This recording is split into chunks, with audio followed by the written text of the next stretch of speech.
Assalamualaikum warahmatullahi wabarakatuh. Waalaikumsalam warahmatullahi wabarakatuh. Apa kabar semuanya? Baik, Kak. Kalian tahu nggak kenapa kakak kumpulkan di sini? Enggak, Kak. Nah, jadi pada kesempatan kali ini kita akan melakukan konseling kelompok. Sebelumnya kalian udah sering kenal belum? Belum, Kak. Nah, alangkah baiknya sebelum permulaan kita perkenalan dulu ya, mulai dari kakak. Perkenalkan, nama kakak Tira Sekira, mahasiswi dari Universitas Islam Negeri Sumatera Utara, Fakultas Ilmu Tarbiyah dan Keguruan, jurusan bimbingan konseling Islam semester 4. Nah, selanjutnya Nama saya Putri Amelia Zahara, saya dari SMP Negeri 3 Sahabat, kelas 9. Nama saya Najwa Viola, kelas 1 SMP Sahabat. Nama saya Sifat Alkabila, saya sekolah di RT 2, umur saya 9. perkenalkan, nama kakak Tira Sekira, mahasiswi dari Universitas Islam Negeri Sumatera Utara, jurusan bimbingan konseling Islam, Fakultas Ilmu Tarbiyah semester 4. Nah, selanjutnya Perkenalkan, nama saya Putri Amelia Zahara, saya sekolah dari SMP Negeri 3, kelas 3 SMP.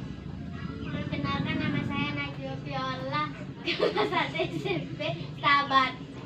Perkenalkan, nama saya Sifat Alkabila, saya kelas 3 SD. Perkenalkan, nama saya Renanda Sandriana, kelas 2 SMP, sekolah SMP swasta PAB 13.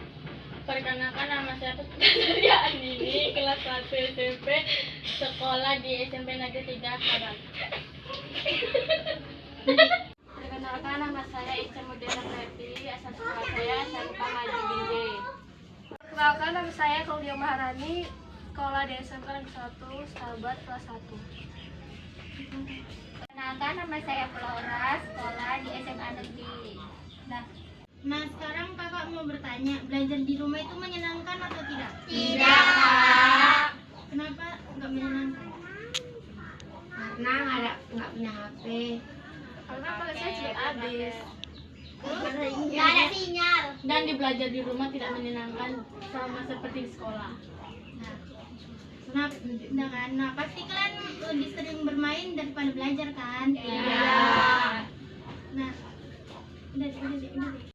Nah, ada yang tahu nggak apa itu konseling kelompok? Enggak, Kak. Nah, jadi konseling kelompok adalah suatu cara penyelesaian masalah yang dilakukan berkelompok. Artinya kita menyelesaikan masalah itu secara bersama-sama.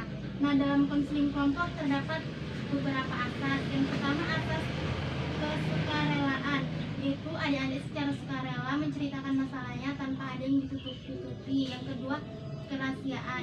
Nah, di mana adik-adik harus merahasiakan apa yang kita bicarakan di dalam kelompok ini tanpa ada yang tahu selain anggota kelompok. Yang ketiga, asas keterbukaan, yaitu adik-adik secara sukarela menceritakan masalah yang dihadapi tanpa ada yang ditutup-tutupi. Oke, sekarang kita mulai proses konselingnya ya. Kak. Coba kalian ceritakan masalah apa yang kalian hadapi dalam proses pembelajaran daring. Dimulai dari Putri. Kalau saya karena tidak mengerjakan tugas, Kak, karena malas dan tidak ada sinyal. Selanjutnya, HP-nya di bawah ayat kerja. selanjutnya, Karena jaringan tidak bagus. selanjutnya, Karena sering tidak ada paket, Kak. selanjutnya, Kalau saya sering tidak masuk kelas online karena sering ketiduran. selanjutnya. Kalau saya suka bermain sama teman. Kalau saya HP-nya rusak, Kak. Selanjutnya. Kalau saya HP cuma satu, Kak, jadi rebutan sama adik saya di rumah. Nah, sekarang kan kalian sudah mendengar masalah-masalah teman kalian. Sekarang masalah siapa yang akan kita bahas menurut kalian dan bagaimana cara solusi mengatasinya? Putri. Bagaimana Putri, apakah kamu bersedia? Bersedia, Kak. Coba kamu ceritakan permasalahan yang kamu hadapi. Jadi begini, Kak, saya tidak pernah mengerjakan tugas karena malas dan ketika guru menjelaskan materi yang diberikan saya sering tidak paham, Kak. Jadi saya tidak mengerjakan. Dan orang tua saya pun tidak mengerti tentang tugas yang diberikan oleh guru saya. Oh, jadi kamu tidak mengerjakan tugas karena tidak paham materi dan orang tua kamu tidak dapat membantu dalam belajar ya? Iya, Kak. Dari teman-teman ada yang ingin memberi tanggapan atau pertanyaan tidak?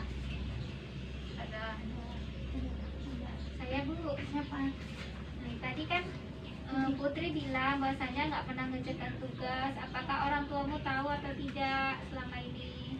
Tidak, Kak, tidak tahu. Mereka hanya tahu ketika saya sedang bermain HP. Saya kiranya saya tuh sedang belajar. Selanjutnya ada yang mau bertanya nggak? Saya Kak, kan kamu tidak pernah mengerjakan tugas, berarti kamu tidak paham dengan materinya. Apakah kamu tidak pernah belajar?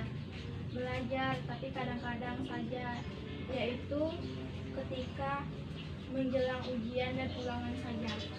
Saya Kak, Ya, kenapa orang tuamu tidak dapat membantu kamu dalam menjalankan tugas?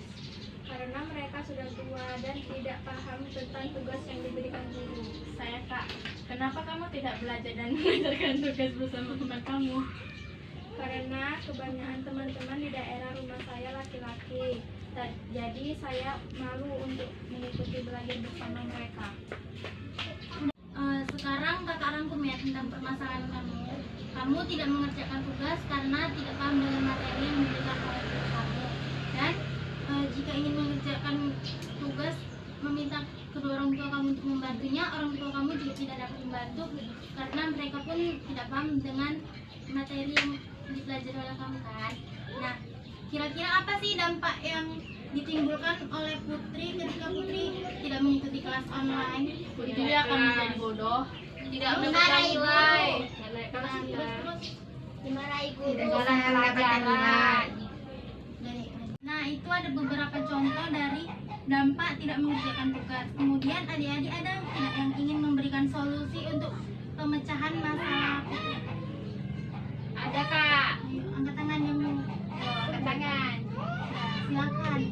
Kamu harus mengikuti bimbel supaya proses pembelajaran itu bisa lebih paham lagi. Nah, itu ada beberapa contoh dari dampak tidak mengerjakan tugas. Kemudian adik-adik semua ada tidak yang ingin memberikan solusi pemecahan masalah dari Putri? Ada Kak. Kak, silakan. Satu-satu ya. Mana tunjukkan semua gitu. Ya, satu-satu. Mulai dari Saya Kak. Adik Flora. Ya. Kamu Putri harus bisa ngikutin sekolah bimbel karena dengan bimbel itu proses pembelajaran itu lebih baik lagi, lebih mudah lagi untuk dimengerti. Itu aja Kak. Ya, selanjutnya Kamu harus Saya Kak. ya. Kamu harus mengikuti pembelajaran agar tidak tertinggal materi. Selanjutnya ada Ya, lagi. Kak. Kalau dari saya, Kak, kamu harus lebih rajin belajar. Ada lagi. Kamu harus sering mengikuti pembelajaran daring. Ya, terima kasih semua saran-sarannya. Sama Ya, Kak. Tadi. Nah, itu beberapa saran dari teman kamu cukup bagus. Coba kamu pilih solusi mana yang akan kamu terapkan. Saya memilih solusi dari Flora. Saya akan mengikuti bimbel dalam pelajaran. Oke, berarti selama ini kamu udah dek dulu. Itu ada beberapa saran dari teman kamu yang cukup bagus. Nah, sekarang saran siapa yang akan kamu pilih dan kamu terapkan? Saya memilih saran dari Flora karena saya akan bimbel untuk mempelajari proses belajar di sekolah. Terus lebih baik Untuk mencapai lebih baik untuk mencapai kebaikan. Oke, berarti kamu akan memilih proses pembelajaran bimbel.